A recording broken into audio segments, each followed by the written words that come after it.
Serviteurs et servants de Dieu, peuple de Dieu dans sa présence, Church, Shalom.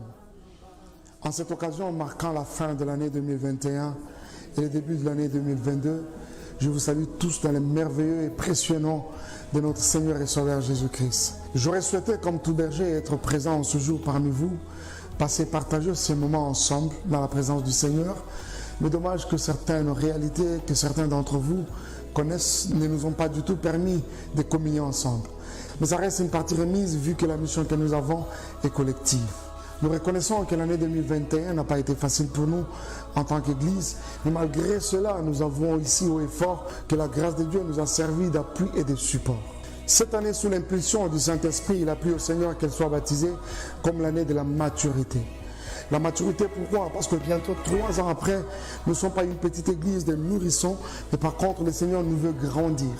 Grandir jusqu'à atteindre la maturité. La maturité dans notre marche avec le Seigneur, la maturité dans notre engagement envers Dieu, mais aussi la maturité dans notre service. J'aimerais voir toutes nos entités se mettre au travail.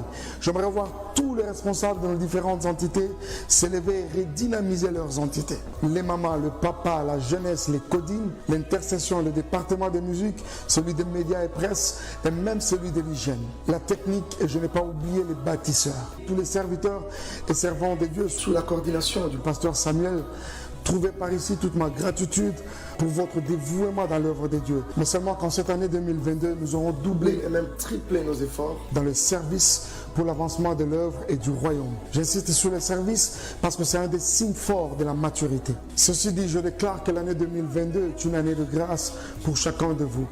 Que cette année soit une année où vous serez en train de rien forcer, où les choses seront en train d'aller comme sur des roulettes, pas à cause de tes capacités, mais à cause de la puissance de Dieu par sa grâce. Vivez la grâce de Dieu dans vos vies, dans vos familles, dans vos maisons, dans tout ce que vous allez entreprendre, et cela au nom puissant de Jésus. Et que la maturité soit votre partage, et cela dans tous les domaines de votre vie. Encore une fois, bonne année 2022. Dieu vous bénisse et à très bientôt.